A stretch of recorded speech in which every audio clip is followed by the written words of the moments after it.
सभी का स्वागत है भारत खंडे में। एक बार पुनः मैं आप सबके सामने उपस्थित हुआ हूँ एक विषय लेकर के। विषय यह है, पुराना विषय है जिसमें माता पिता परेशान रहते हैं, बच्चों का विवाह नहीं होता है, किसी भी स्थिति में वो परेशानी से गुजरते रहते हैं। यहाँ तक कि बच्चे भी परेशानी से गुजरते रहते हैं, समझ में नहीं आता कि किधर जाएँ, कैसे जाएँ, क्या करें। कहीं जोड़ा नहीं मिलता है और मिल भी जाता है तो टूट जाता है, होते होते जो है बिगड़ जाता है। लगता है कि अब शादी निश्चित हो गई है, लेकिन उसके बावजूद भी शादी नहीं हो पाती। तो आखिर कौन सा उपाय है, कौन सा तरीका है जिससे विवाह बंधन में बच्चे बंध जाएं, माता पिता की जिम्मेदारियां खत्म हो जाएं और माता पिता अपनी जिम्मेदारियों से मुक्त होकर के बच्चों को एक उज्जवल भविष्य की तरफ ले जाएं।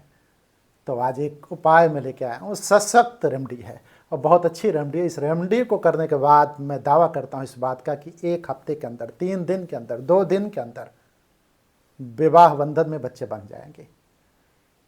इस उपाय को माता पिता कर सकते हैं, बिटिया है तो बिटिया का भाई कर सकता है, और भाई है तो उसके लिए बहन कर सकती है।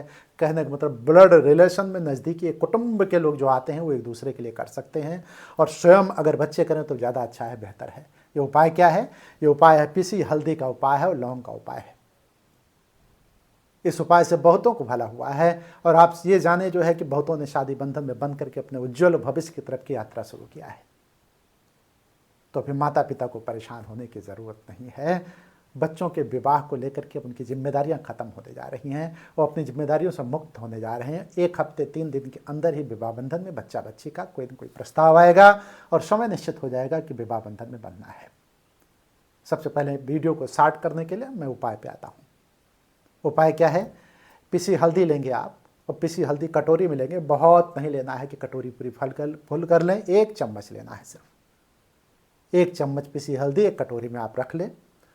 A4 साइज़ का एक कागज़ ले लें। अगर A4 साइज़ का कागज़ किसी के पास नहीं है तो कोई भी कागज़ ले सकते हैं, सादा कागज़ होना चाहिए।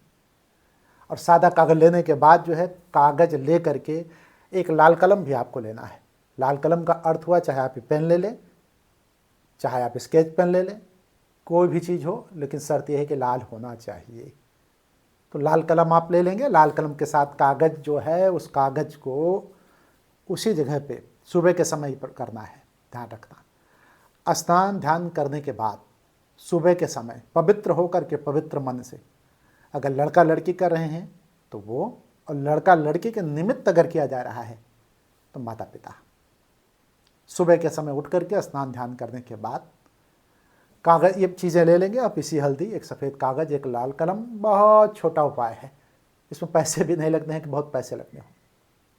दिक्कत तो तब आती है जब आदमी बड़ा तामझाम होता है उपाय करने में। तो ये भी नहीं है कि बड़ा तामझाम है उपाय करने में, बड़े आसानी से घर पर ही सभी लोग कर सकते हैं। कागज़ सबके पास रहता है, कलम सबके पास, हल्दी घर में रहती है। रसोई में किसके हल्दी नहीं है जो है, तो हल्दी तो घर में रहती ही रहती है। तो कोई उपाय करने में किसी को कठिनाई नहीं है, कोई कठिनाई हो।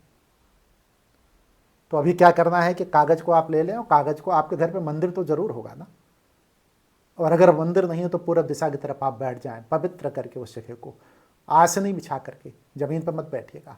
और मंदिर है तो जिस दिशा में भी मंदिर है, मंदिर की तरफ आप बैठ जाएं, उससे कोई मतलब नहीं, आपका मंदिर अच्छी जगह पे होगा। मंदिर नहीं है तो पूरब दिशा की तरफ आप बैठ जाएं। उस कागज़ को, जो A4 साइज़ का कागज़ है, उस कागज़ को आप मंदिर पे रखते हैं, मंदिर के सामने। लेकिन ध्यान इस बात का रहे, कागज़ ज़मीन पर नहीं रखेंगे। कागज़ जब रखेंगे तो कागज़ के ऊपर नीचे कुछ रख देंगे, कोई भी चीज़ रखते हैं। हम कहते हैं किताब ले लें, आप रखते हैं, कोई कॉपी रखते हैं आप, ज़मीन पर वो नहीं होना चाहिए कि ज़मीन पर वो हो।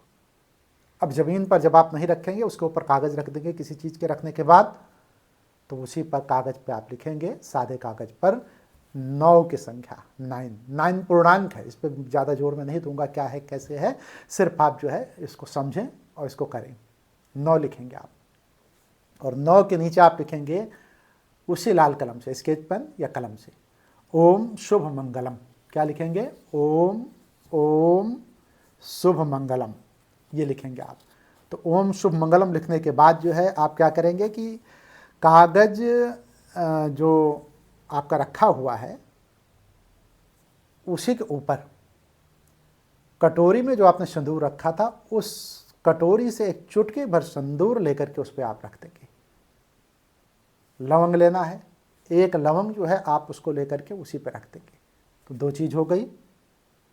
आपको शुरू में मैंने बताया था लाल कलम, कागज़, और एक कागज़, और उसके बाद जो है पिसी हल्दी और 1 लवंग। तो लवंग उसी पीसी हरदी पे रख देंगे। अब पीसी हरदी पे लौंग लिखने के बाद जो है आपने लिख दिया है जो है 9 और शुभ मंगलम आपने लिखा है, 2 चीज़ें आपने लिखा है। अब उसकी पुड़िया बना ले, जैसे कहते हैं ना पुड़िया किसी भी तरीके से आप बनाएं। कुछ लोग पुड़िया मतलब चाहे गोल मटोल कर लें, चाहे जिस तरीके से कर लें, आपका काम है कैसे करते हैं। पुड़िया बनाने के बाद जो है आप उसको बाएं हाथ पे ले लेंगे उस पुड़िया को, और पुड़िया को बाएं हाथ पे लेकर के दाहिने हाथ से ऐसे कर लेंगे, ठीक है। ये अब आप थोड़ा सा आगे ऐसे करते रहेंगे, आगे कर करके देखिए ये मुद्रा बना लिया। बाएं हाथ पे आपने पुड़िया रखा, दाहिने हाथ से इसको आपने ढक लिया, और दाहिने हाथ से जब आप ढकेंगे तो बाएं हाथ तो आप आंखें बंद कर लेंगे, आपकी आंखें बंद हो गई। अब आप क्या करेंगे कि लिखे बोलेंगे अपने आप से, चाहे जोर से बोलें और चाहे धीमे से बोलें। मंत्र बड़ा कारगर है। सबसे पहले आपने लिखा था ओम शुभ मंगलम, अब जो बोलेंगे वो बोलेंगे ओम सौभाग्य शीघ्र भवतु। क्या, फिर से मैं बोल दूं, ओम सौभाग्य शीघ्र भवतु। अगर इसको आपको सुनने में समझने में दिक्कत हो तो मैं डिस्क्रिप्शन बॉक्स पे भी लिख दूंगा, उस सेक्शन में मैं डाल दूंगा, लेकिन हमें लगता है एक बार मैं और बोल दूं तो आपके समझ में आ जाएगा। ओम सौभाग्य शीघ्र भवतु, ओम सौभाग्य शीघ्र भवतु, भवतु। इसको आप 21 बार बोलेंगे। कितनी बार? 21 बार। लेकिन ये 21 बार कौन बोलेगा? जो 30 साल के अंदर है, 30 वर्ष के अंदर है, वो 21 बार बोलेगा, लड़का हो या लड़की। और जो 30 के ऊपर है, 35 वर्ष के हैं, वो 51 बार बोलेंगे। कितनी बार? 51 बार। और जो 35 से ऊपर हैं, 50 और 55 साल के हो गए हैं, तो 108 बार बोलेंगे। कितनी बार? 108 बार। देखिए जब माता पिता करेंगे तो माता पिता अपने बच्चे के लिए कहेंगे कि हमारे बेटे का शुभ विवाह सुनिश्चित हो। अब क्या है कि जब ओम सौभाग्य शीघ्र भवतु जब इतना बोल लेंगे आप, तो आंखें आप खोल लेंगे, एक गहरी सांस लेंगे, डीप ब्रीथ लेंगे, और डीप ब्रीथ लेने के बाद थोड़ी देर आंखें बंद रखेंगे और अपने को विवाह बंधन में बंधते हुए आप देखेंगे। अगर लड़का लड़की है तो अपने को विवाह बंधन में बंधते हुए देखेगा, और अगर लड़का लड़की नहीं है, माता पिता हैं, तो अपने बच्चों को विवाह बंधन में बंधते हुए पाएंगे, देखेंगे, उसको विजुलाइज करेंगे, विजुलाइजेशन में जाएंगे। अगर लड़का लड़की है तब भी विजुलाइजेशन में जाएं, और माता पिता हैं तब भी विजुलाइजेशन में जाएं। दोनों जो है वो अपने बच्चों के लिए जाएं, और माता पिता अगर कर रहे हैं तो, और अगर माता पिता नहीं कर रहे हैं तो स्वयं, अगर बच्चा बच्ची कर रहा है, लड़का लड़की कर रहा है, तो स्वयं जो है विजुलाइजेशन में जाएं। उसको अनुभव करें कि मैं पत्नी के रूप में एक दूसरे को बलमारा, जो माला पहनाई जाती है, वो पहनाया जा रहा है। रिश्तेदार, नातेदार, सहयोगी सभी के सभी वहाँ एकत्रित हैं। ये विजुलाइजेशन करना चाहिए, और इसको विजुलाइज करके फिर क्या करेंगे। अब ये क्रिया आपकी पूरी हो गई है। थोड़ी देर आंखें बंद करके, मैंने कहा था खोलेंगे तो डीप ब्रीथ जरूर ले लीजिएगा, क्योंकि क्रिया करते समय एक डीप ब्रीथ की आवश्यकता होती है।